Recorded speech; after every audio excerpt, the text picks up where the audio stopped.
So, you're probably wondering to yourself, the U.S. Army has an eSports program? Why? And how do I join?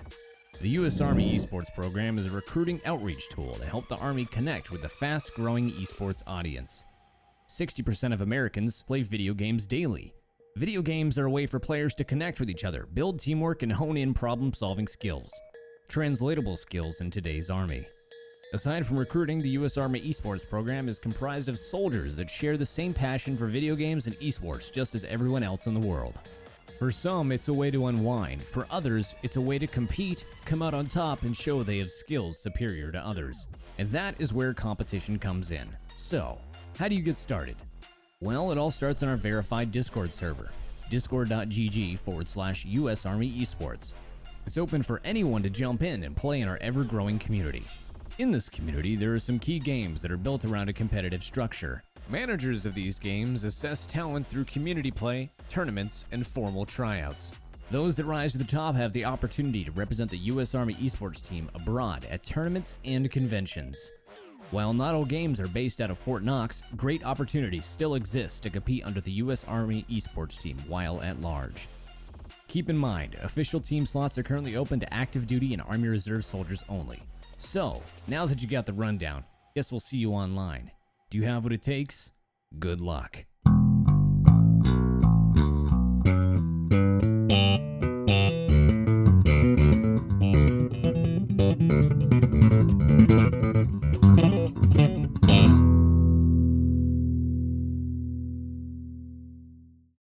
Hey guys, George Mesa, Third Eye Edify podcast.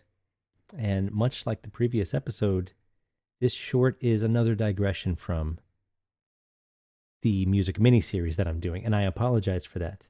But I promise you that I would not have pressed record just now unless I felt like I had to. This episode has been waiting for about 2 months. I was trying to not interrupt the mini-series with shorts or whatever, but I had to. And before I start, let me just mention that YouTube is getting worse and worse if you haven't noticed. And if you're not paying for it, the commercials have jumped up in quantity and length. So what are you going to do, right? Bottom line is I'm off of YouTube sooner than later. If you're watching me there, and I appreciate every single moment of all of your time, you should find me somewhere else. Patreon, Substack, Rumble. I might be off of most of those things, clearly not Patreon, but I might be off of most of those things very soon. And I will be making it website, login, subscription very soon. So please do look forward to that because it'll give me the chance to do more with what I already do. There's a news section on my website, and I'm going to use it for many more things that I already have, and I'm looking forward to that, as a matter of fact. But let's face it, if I am going to put in, 10 to 30 hours an episode, especially the big one, these are called shorts because I'm just slapping this together right now. I know what I want to say, and I'm not putting a whole bunch of stuff together. Some of the music miniseries episodes have been in the range of 10 to 30 hours of time before I press record, before I edit it, before I put it on all the sites. So do know that this is not just a labor of love, but it is work. It's necessary work. And it's not just me pressing record and hoping that, whoever I'm talking to gives me plenty to bite on and I got a whole episode. I am putting plenty of time ahead of everything I've ever given you. And I hope that it shows, and I hope that you appreciate that. So I had an episode called Gaming the Expendable Youth. This was kind of follow-up to the very first one of these things I ever did on Crow 777, talking about video games. Then I was on the Interverse. Shout out to Chance. And he had me talking about a very similar thing. Gamification of society is what he labeled it very correctly. And the Gnostic idea that there's this world created for you in video games, and how it's so simple for the video game culture that we grew up in whether it was pre or post Atari, doesn't matter how old you are, it led to this moment. And I very specifically, more importantly, in my episode about the gamification, about the expendable youth, I discussed Steven Spielberg. I discussed Hollywood's ties. I discussed how pre and post 9/11, right on the outsides of it, just like 9 and 11 are on the outsides of 10, there was a heightened availability and access and promotion of video games that centered around you being in an army and in wars. It was kind of gumming up people being ready to feel like they could indeed survive the battlefield. Because let's face it, when times are tough for people, sometimes they look to the army, navy, whatever, as something of a church. As in, I've got nothing left. Who will even have me?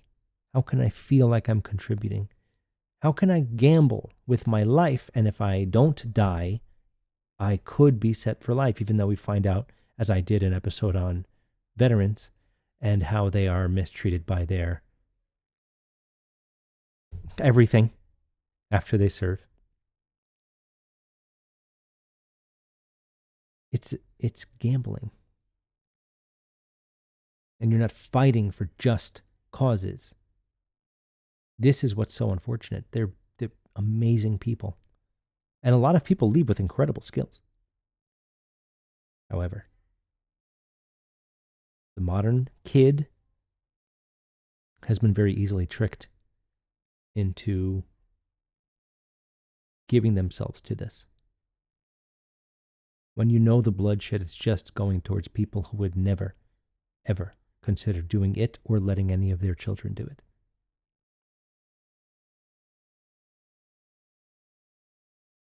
U.S. Army hits annual recruitment goal 4 months early. Now, I've heard that recruitments have been very low. But as you can see at the very bottom here, a renewed sense of patriotism and purpose amongst America's youth. I can assume there's a very easy approach to the opposite of that. Seeing a dejected youth who doesn't think they'll ever be able to afford, I was going to say a house, let's just say a car or anything. Now, there's always a way. But it's if you are on the internet like they want you to be, if AI engulfs your life and takes over your nature to want to think and learn for yourself, then yes, there is no hope for you. And you might as well do this, I guess, is what they want your mindset to be. So, much like the push for atheism, as I kind of mentioned in the previous episode, where I'm just a devolving space monkey in the middle of nothing on a rock, a spinning, flying, orbiting rock. And why don't I just work the cubicle job and slave my life away for gold? Not real gold, obviously, for paper money, which is not good here, as they say in The Shining. Shout out to Stephanie McPeterson, who was on this show, and I have a feeling I'm going to need her back for the music miniseries when I get near the end. So what did I find out? I'm not going to tell you that I'm off the video game world entirely. My ear is to the ground. I was addicted. I'm not going to deny it. I wasn't addicted to the series shown here. The Black Ops, Call of Duty, COD. Just certainly one of the more popular ones, including Fortnite and a few others that you may have heard of. This was introduced as Medal of Honor by Steven Spielberg. Please do see my previous episode, Gaming the Expendable Youth, because I think it was a very important one. But what do you notice here? The U.S. I know this is blurry, but I had to show it. The U.S. Army eSports.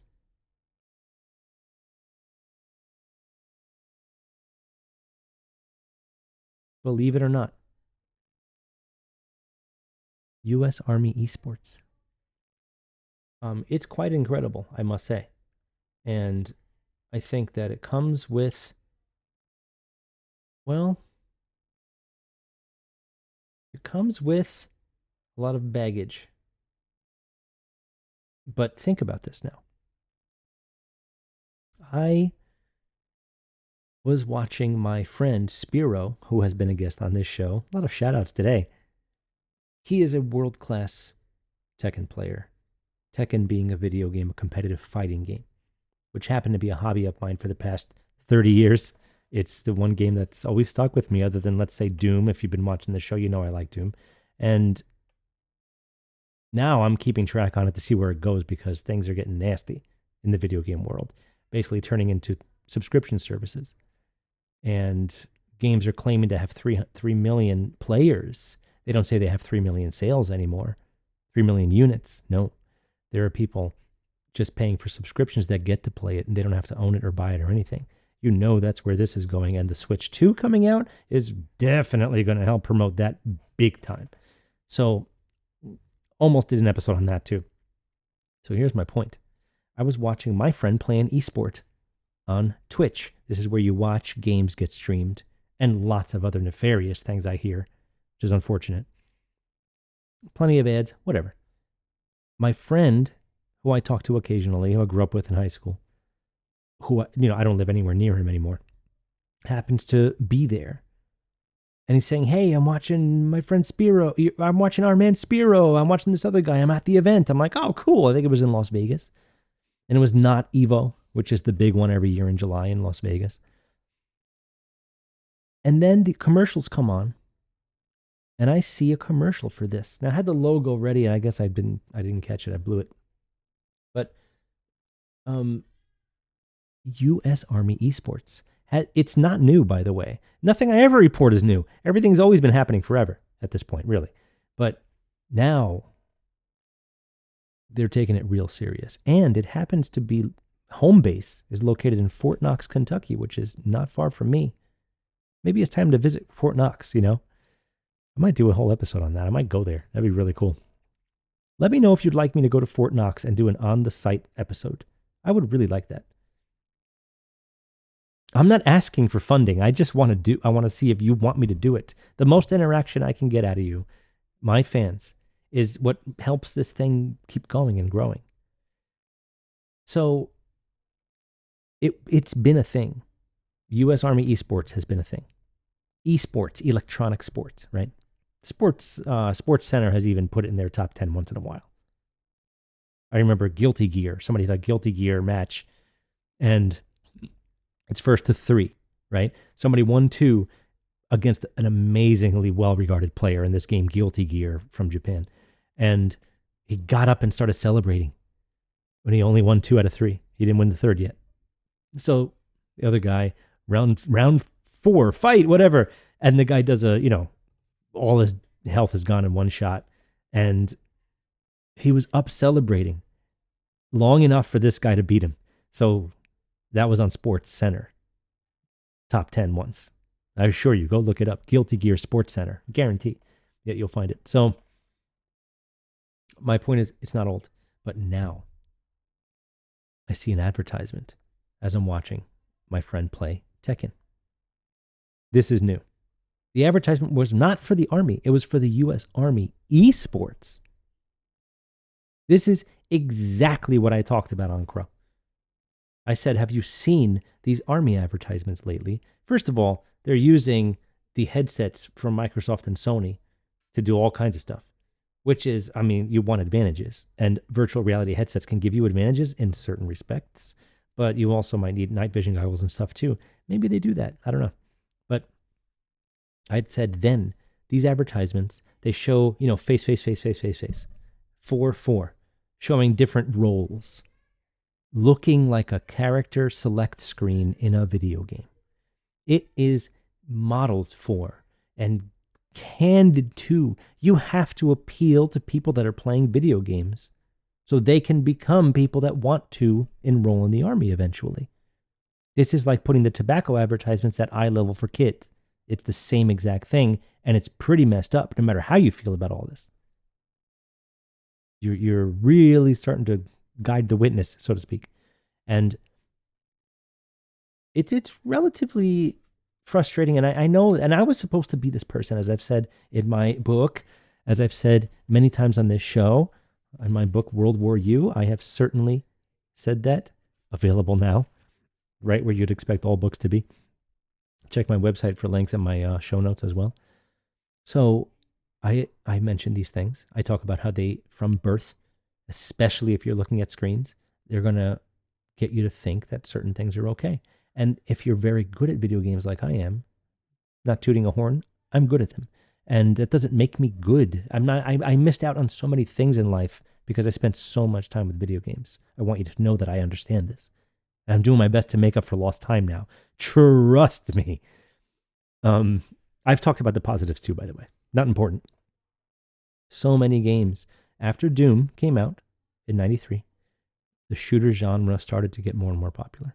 Then it turned into games like Medal of Honor, Siphon Filter, and Call of Duty, games that place you directly in wartime, where you feel like I can do this. Then you've got squadrons, and you're directing them online with your headset and your mouthpiece, and you're telling them what to do. You're using the lingo. You're already primed up. You just have to be physically able to do it after that. You think you're ready for war. You think you're ready to shoot guns. Loading and shooting a gun will change your mind about that immediately, I guarantee it. Take a handgun. Shoot it. Shoot at 10 millimeter. See how it feels. You will find out that it's way more kickback than you thought, guaranteed. And this is somebody who's been shooting rifles and shotguns since I was 12 years old. So I know that every time you see these scenes in movies, it's just total bullshit the way that they handle these guns. This whole thing. Or, just like running around shooting. It's not happening. Okay, your aim is not going to be perfect to begin with.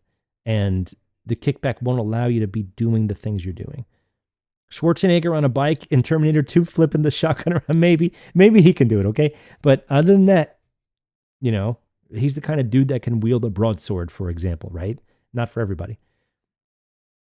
And of course, there are tons of wartime movies all around 9/11 time, prepping you for today, for right now. Using video games is a great way to find out who is going to be eligible to do the kind of warfare that we're going to see more of now. Drone warfare. When you handle a drone, you're handling it with input devices, like a video game controller, like a mouse and a keyboard. You are expert at it. I would be the most nasty and perfect drone operator. Believe me, I'd be perfect at it. And thank goodness that ain't going to happen. Unless I'm defending my own little fort. Ain't going to happen. But that's what they need. That's what they want. And this is perfect.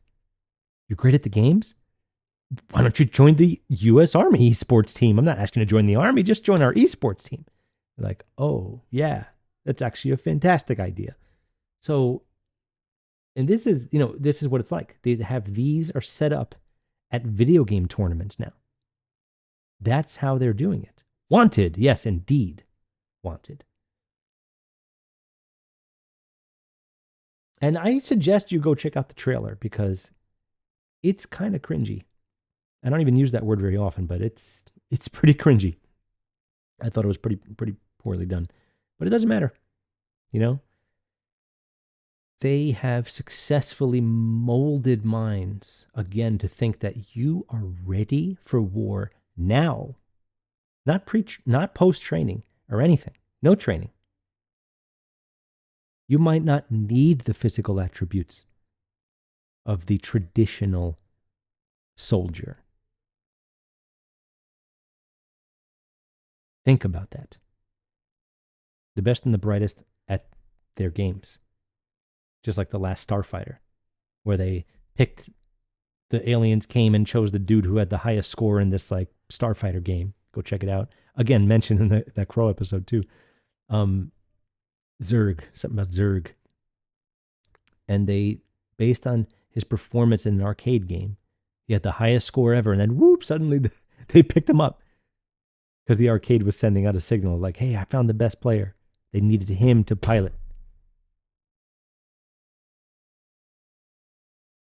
Predictive programming is very real. And this whole thing is very real. It's not surprising, but I did not expect to see that advertisement while I was trying to watch my friend play a game. And then my friend who said he was there, I don't know if I got to this part yet, and we were messaging over the few hours that it was happening. And then I said, because I started looking at this stuff as soon as I saw that advertisement, I'm like, whoa. So I started looking at this stuff, typical Third Eye Edify research mode. And then I asked my friend, are there any U.S. Army eSport recruiters there? He said, no. And this is a smart guy. He's aware of his surroundings. Trust me. He's like, no, I didn't see anything. And then a few hours later, he's like, you know what? I did see some booths, plural. And I did see some guys walking around in Army uniforms trying to recruit eSports people, not Army people. And again, this person is very smart. He's a computer programmer. If you're watching, you know who you are. I don't know if he watches my show. And because I don't go around telling every single person I've ever met, which I have a lot of people that I've ever met, hey, you need to see my show. This is not how it works. People will find this organically. Of course, you can spread the word if you'd like, and I would love that. Please do find me on Patreon. Please do go to my website. He said, why in the world, and this is the best part, of course, an intelligent person who's really aware of modern events, why in the world do they want esports people? Most of them are relatively overweight.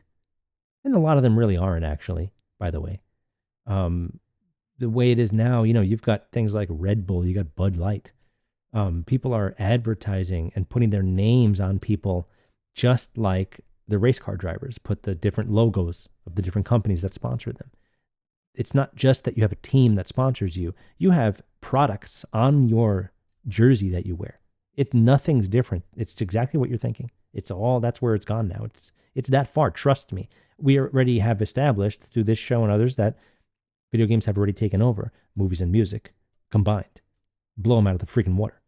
So, of course, people are finally getting the idea that, hey, I should probably put my logo on these esports people, especially Red Bull and Chipotle and a few others. They're all over this stuff, right? So don't think that this is some secluded thing and that there's just like a shot in the dark. This is a calculated and purposefully created situation where now it's okay to like video games. Now you can make money without being a programmer. And what would it be like being a programmer, knowing that you don't even get physical copies of your games anymore, and that you don't own them, and that it's going to be subscription services with advertisements during the loading screens? This is where we're at. It happened very quickly. And now they're recruiting the best and the brightest, and maybe not the fittest. Survival of the quickest? Survival of the thummiest? Oh boy, that was stupid. So know that this is coming from my heart, and I told you so. I have never said that on this show before. I told you so. We're so there.